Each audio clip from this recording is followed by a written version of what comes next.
at that. Now, SARS Group Executive for Direct Channels, Firdous Sallie, says the high volume of complaints from taxpayers is an indication that there's a management crisis at the Revenue Service. She says it's because structures are not as optimal as they used to be. Sallie says has in fact been testifying at the Nugent Commission of Inquiry.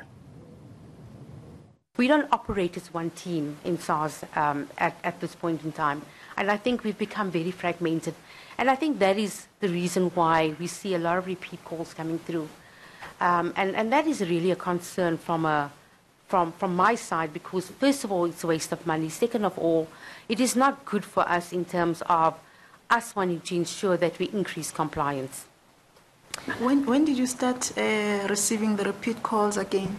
From which year? So I would say last year, probably the beginning of last year, we started seeing, let's just see, I would say in about 2016, the end of 2016, beginning of 2017, we started receiving a lot of repeat calls. What do you think the cause of that was? It was refunds primarily, okay. And also disputes.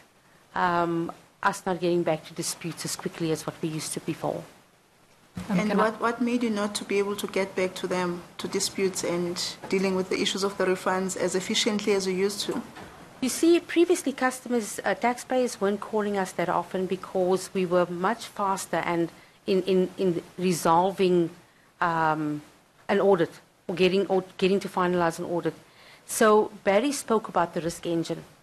And it is very important to make sure that you visit your risk rules and manage your risk engine correctly. So if you create the type of rules that's going to maybe unbalance your staff to your work ratio, then you can't get to the work fast enough.